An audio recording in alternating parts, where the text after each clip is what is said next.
और अगर मुझे या मेरे पेरेंट्स में से किसी को कुछ होता है तो ख्याल रखना। रात के 3:30 बजे मेरे घर में 20 से 30 पुलिस वाले आते हैं। मतलब एक अनऑफिशियल रेड होती है, पोड़ियां ला के चढ़ते हैं, मेरे घर के दरवाजे तोड़ दिए, सारा कुछ तोड़ दिया। सारे सामान को तोड़ फोड़ करने के बाद मेरे पापा को साथ में ले गए और साथ में उनकी बाइक भी ले गया। ठीक है, सोशल ब्लेड इसका गवाह है कि अगर डक्की भाई वर्सेस शाम इदरीस कंट्रोवर्सी ना हुई होती तो आज डक्की भाई ना होता।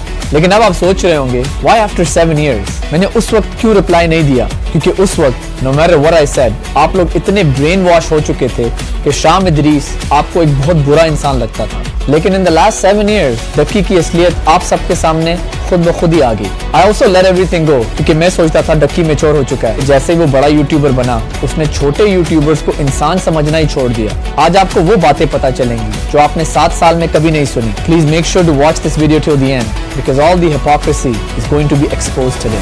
सबसे पहले तो यार ये देखो, ये कोई जाली चैट नहीं है, वेरीफाइड अकाउंट से है। मेरे को एक मैसेज आया, ठीक है, जिसमें मेरे को ये धमकी दी गई कि तुम्हें घर से उठा लिया जाएगा या तुम्हारे खिलाफ साइबर सिक्योरिटी फेक थ्रेट्स बनाई गई।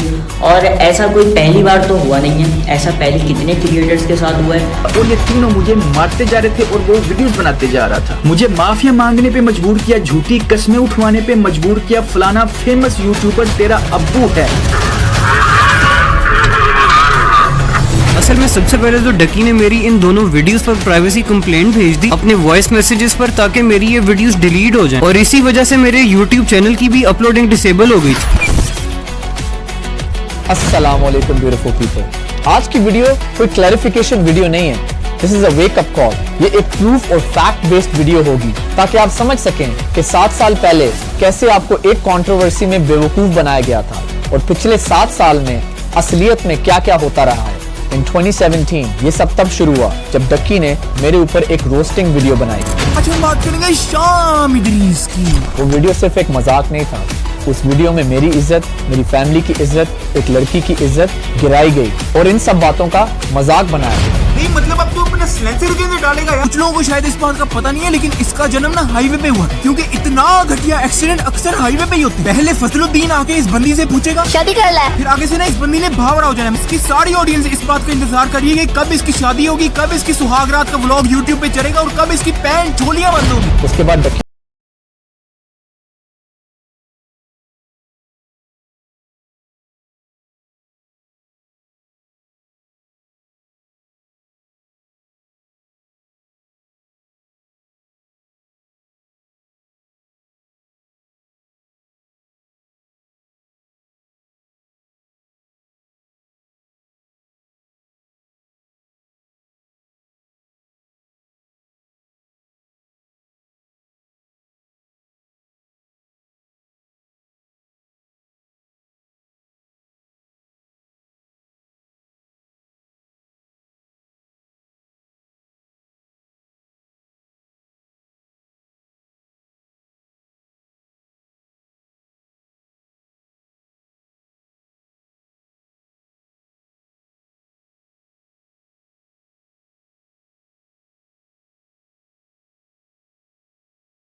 रिएक्शन।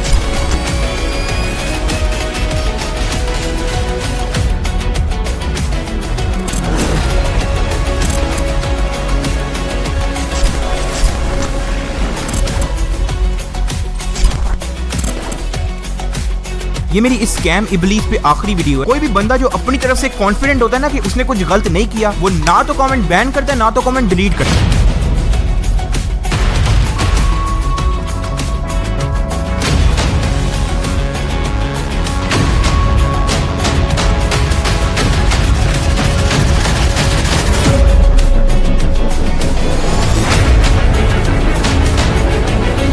अब मैं तुम लोगों को असली वजह बताता हूँ कि इसने फेक, स्क्रिप्टेड और ड्रामा जैसे लफ्ज क्यों बैन किए। क्योंकि इसके प्रैंक्स होते हैं फेक, इसके व्लॉग्स होते हैं स्क्रिप्टेड। कभी इसके घर रात को $10,000 पड़े होते हैं या तो कभी रात को इसको भूत लग जाता है। अब 70% अवाम जिनको पता है कि ये एक चुतियापा है, वो नीचे कमेंट करती है कि एक फेक प्रैंक है, स्क्रिप्टेड व्लॉग है। लड़ाई शुरू हुए उन्होंने पिस्तौल कड्डी है लेकिन एक किडनैपर रजब के पीछे वेट कर रहे जो रजब ਨੂੰ आके फड़न लगता किडनैपर ਇਹ दुनिया ਕੱਢ ਰਹੀ ਜਿਹਨੂੰ ਪਿਛਲੀ ਵਾਰੀ ਕਿਡਨੈਪ ਕਰਕੇ ਜਿਹਦਾ ਬਦਲਾ ਲੈਣ ਆਏ ਨੇ ਮੁਨੀਬ ਉਹ ਇਹ ਵਾਲੀ ਕਿਡਨੈਪਿੰਗ ਦੇ ਵਿੱਚ ਸ਼ੂਟਿੰਗ ਕਰ ਰਹੇ कोई भी बंदा जो अपनी तरफ से कॉन्फिडेंट होता है ना कि उसने कुछ गलत नहीं किया, वो ना तो कमेंट बैन करता है ना तो कमेंट डिलीट करता है। चोर और झूठे बंदे की निशानी ये है कि वो छुपने की कोशिश करते हैं। उनको धमकी लगाने के बाद, उनकी फैमिली को अगवा करने के बाद रिप्लाई क्यों नहीं दिया?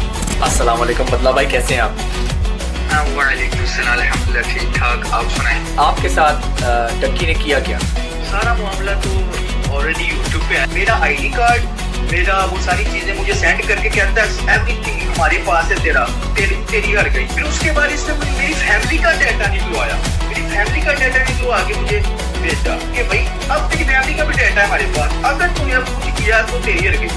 एक स्ट्राइक रह गई कि मेरा चैनल उठ जाना था। मैंने फिर इससे बात करना ही बेहतर समझा कि बात कर लेते। बात करने के बहाने कहता मैंने मिलना है। मैंने कहा नहीं मिलना नहीं, ऐसी बात। कहता मिलने के बहाने आया और मुझे किडनैप कर लिया। मेरे दो दोस्त बिक गए, दोस्त, ठीक है। तो वो बिक गए, वो सारी चीजें, चलो खैर है, अल्लाह उनका से डक्की मुनाफिक ने अदालत में अगर ये पेश होते हैं, ठीक है, तो केस आगे चलना था, इन पांचों ने बसना था। डक्की की कॉल जो मुझे मारते हुए इसकी कॉल आ रही थी कि इसे छोड़ना नहीं है, जब तक वीडियो ना क्लिक करवा दो, इसे मारो तो इसे छोड़ना नहीं। फिर वो सारी बात 7 दिन मुझे जेल में रखा, मुझे किस तरह मिलने दिया। पक्का 2-3 दिन बाद मिला, मैंने उससे भी यही कहा कि भाई इन्होंने तुम्हें जो है ना ब्लैकमेल करना है, इन्हें कामयाब मत होने देना। इसने उल्टा फिर मेरी अम्मी और मेरी वाइफ की इतना मुनाफिक है कि मेरी अम्मी और मेरी वाइफ के साइनिंग उसने करवाए कि भाई अगर ये सोचे भी ना कि मैं इसके खिलाफ वीडियो बनाऊंगा। कंट्री भी छोड़नी पड़ी, पाकिस्तान। हाँ, तो फिर उसी वक्त आज से 1.5 साल पहले मई जून जुलाई की बात है, तब भी मैंने प्लान बना लिया कि अब मैं कैसे बोलूं। मैंने मरी में मेरे पास सबूत है सारे, मैंने मरी में लोगों से रब्ता किया कि मैं चलो मरी चला जाता हूँ या मैं किसी दूसरे सूबे में चला जाता हूँ, छुप जाता हूँ लोग। लेकिन फिर मैंने सोचा पाकिस्तान में जहाँ भी रहूँ मिल तो मैंने जाना। ठीक है, चलो आप मुझे सिचुएशन तो समझ आ गई है। तो यार सॉरी टू हियर कि आपके साथ जो सारी नाइंसाफी हुई है, कोई आपके साथ खड़े अपनी कंट्री को छोड़ के ऐसे चले जाना किसी और की वजह से। वही ना, मैं लड़ा हूँ, मैं थक गया हूँ लड़, मेरे साथ कोई बंदा नहीं खड़ा। ये मैडम फ्रॉगी, इसको मैंने हार्डली अपनी वीडियो में मुंह लगाया उन्हें, लेकिन फिर भी इसको पता नहीं इन्वॉल्व होने का इतना शौक है। इस फ्रॉगी ने अपनी औकात दिखाते हुए ट्वीट किया जिसमें ये हैशटैग डालती है #small YouTube army #Pakistanis और आगे बीमार शक्ल वाली इमोजी डालती है जिसके मुंह में थर्मामीटर है। हेलो अस्सलाम वालेकुम। मैंने आपको बताया था कि 7 years ago जो कुछ हुआ, मैं उस पर एक वीडियो बना रहा हूँ। So I have some questions for you. Are you ready? I didn't think कि अब मैं इस बारे में बात करूँगी, लेकिन कोई बात नहीं है। I don't mind. So the first question is, Ducky claims in your tweet you didn't mean Ducky as a tiny YouTuber, but you meant all the Pakistanis are tiny and they live in their tiny huts. First of all, मैंने पाकिस्तानियों को कभी tiny नहीं बोला, क्योंकि ये उस time हमारा नाम यूज करके हमें डिफेम करके व्यूज और फेम गेन करना चाह रहा था। इसको मैंने टाइनी बोला था क्योंकि इसकी बात ही ऐसी थी। मैंने किसी यूट्यूबर दूसरे का नाम भी नहीं लिया। मैंने तो इसको बोल दिया ना कि ये हट में रहता है, और ये इतना ऑफेंड हो गया कि इसने मेरे वर्ड्स को मैनिपुलेट किया। लेकिन जो इसने मुझे बातें की थी, किसी ने उस टाइम ये नहीं सोचा था कि ये क्या मुझे बोल रहा है। मैंने उसका जवाब तो सिर्फ ये दिया था कि एक 20 साल का लड़का है जो टाइनी यूट्यूबर है। की बात टाइनी हट्स की, आई फील लाइक उस वक्त मेरी कोई बात सुनने को तैयार भी नहीं था। But you have to understand what a hut means. Hut is actually very beautiful. It's just a small place where you live.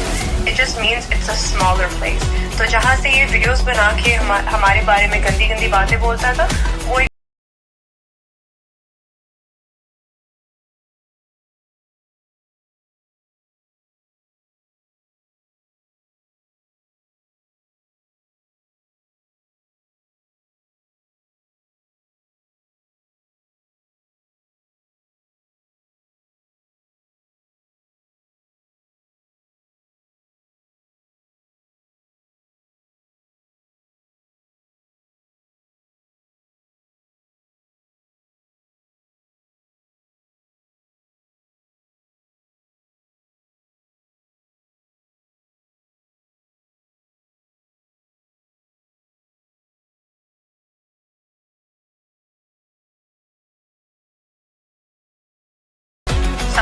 देख लो, सब कुछ कर लो, लेकिन जो हिजाब पहन रही है, कोशिश कर रही है, उसको भी बोलो कि भाई उतार के करो वरना ना पहनो। तो अगर आप हिजाब के ऊपर उंगलियां उठा रहे हो ना, पहले आप अपने गिरबान में झांक के देखो कि आप किस तरह का इस्लाम फॉलो करते हो, आप किस तरह की गंदी गंदी माँ बहन की गालियां देते हो। एक जो अटैक हुआ तुम पे मीट एंड ग्रीट, और फिर बाद में बोला गया कि वो सिर्फ एक थप्पड़ था, मुक्का नहीं था या कुछ भी नहीं था। वो जो मैंने वीडियो बनाई थी ना, हमारे आसपास जितने भी लोग थे, जैसे फेलो यूट्यूबर्स थे, कुछ फैमिली मेंबर्स थे, मैंने वो वीडियो हरगिज़ नहीं बनानी थी, ठीक है।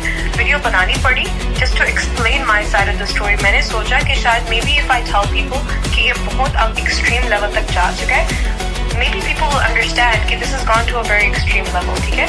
लेकिन जो वो वीडियो बन गई थी, लोगों ने बोला मेकअप लगा दिया तुमने, तुम्हें पंच नहीं मारा, थप्पड़ मारा था। हेटर्स बनाए गए ना हमारे खिलाफ, उनको इतना ब्रेन वॉश किया गया है, उनके दिमाग में एक औरत को थप्पड़ पड़ जाए वो ठीक है, लेकिन मुक्का पड़ जाए और वो मुक्का बोल रही है तो शी इज अ लायर। माफी अल्लाह से आप मांग सकते हो, लेकिन मैं इंसान, मैं उन लोगों को माफ नहीं करूंगी जिन्होंने मेरे अटैक होने पर कैश इन किया, वीडियोस में एड्स डाल के, व्यूज डाल के।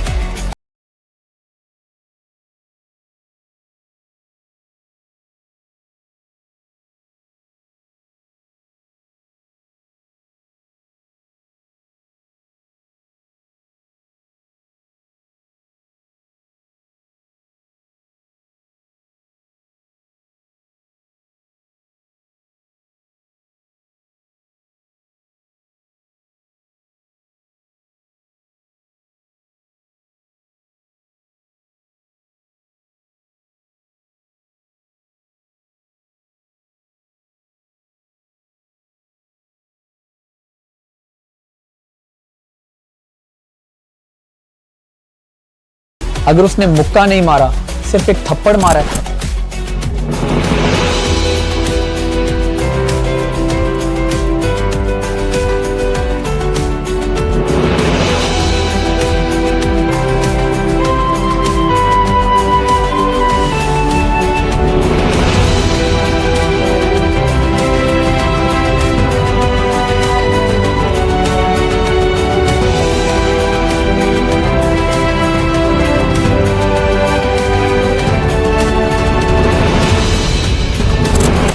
कि मैं तुमसे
शामिर और मेरी एक स्क्रीनशॉट जिसके अंदर अपेरेंटली मैं शामिर को कोई कोड वर्ड बता रहा हूं।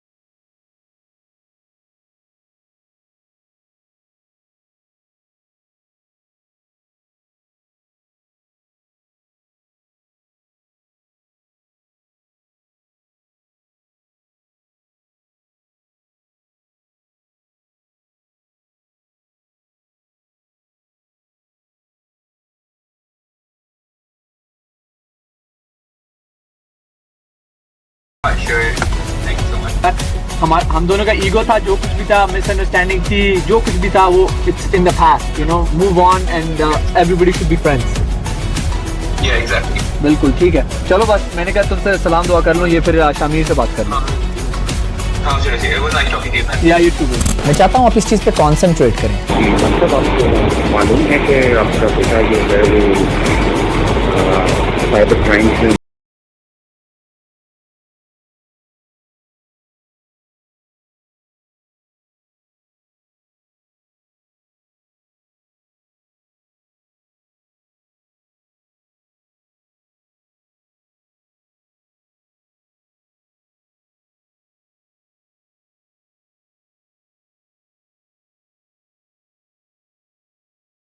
What's up, bro? I'm good. आप सुनाए? बड़ी शेव वेव कर लिए तुमने यार। बस न्यू लुक, यू नो, चीज़ें जॉ लाइन आया है भाई।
नहीं है तो मैंने सोचा कि जब रोस्टिंग किसी की धुन लेने का नहीं अगर मौका मिल रहा तो फिर व्लॉग ही बना लें। और फिर जो कंटेंट खुद उसने डेली व्लॉगिंग में बनाया वो तो आप सब बहुत अच्छे तरीके से जानते हैं। अगर आपको याद हो, डक्की ने एक मीम बनाई थी, कुछ भी दिखाया जा सकता है, और डक्की ने इस चीज़ को खुद ही प्रूव कर दिया। अपनी व्लॉग्स में वो बहुत भोला और मासूम सा इंसान दिखता है, लेकिन रियलिटी में उसका ये चेहरा है। और पीछे से मुझे घर से कॉल आती है कि घर में पुलिस आ गई है। 30 से 40 लोग मेरे घर पे आते हैं। और देखिए, ये अगर बात मेरे तक रहती ना तो शायद मैं थोड़ा सा किसी तरीके से राजीनामे की तरफ आ जाता या चीज़ों को हम कंट्रोल कर लेते, लेकिन मैंने मेरे प्यो दी कसम है कि मैं पीछे हट जाऊँ तो मैं हर किसी, मैं जहाँ तक जा सकता हूँ ना लीगली तौर पे मैं जाऊँगा। I have everything on you, your child, your wife, your sister। और तकलीफ से याद आया जब मैंने शहर हयात पे एक्सपोज बनाया था के जरिए नेक्स्ट एक्सपोज बनाने से रोक रहा था। ये तो आहिस्ता आहिस्ता हमारी सारी पोलें खोल देगा। देखो डक्की, मुझे चुप करवाना है ना, मुझे चुप करवाना चाहते हो ना तो मर्दों की तरह दलील के जरिए चुप करवाओ।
अब YouTube पे मुझे उतने व्यूज़ नहीं आते जितने कभी आते थे, लेकिन अल्लाह ने मुझे लास्ट 7 इयर्स में ज़िंदगी में बहुत सक्सेस दी, बहुत रिस्क दिया in my other businesses and on social media in general. लेकिन अल्हम्दुलिल्लाह आज भी मैं बहुत खुश हूँ क्योंकि मैंने कभी किसी का हक नहीं मारा। #डकी अपोलोजाइज को वायरल करो। मुझे डकी से कोई अपॉलोजी नहीं चाहिए, लेकिन ये सारे पाकिस्तानी यूट्यूबर जिनके साथ ये इतनी बुराइयां कर रहा है, इन सबको अपॉलोजी करना बनता है। एंड टू यू डकी, अभी भी वक्त है, आंखें खोलो, अपॉलोजाइज करो।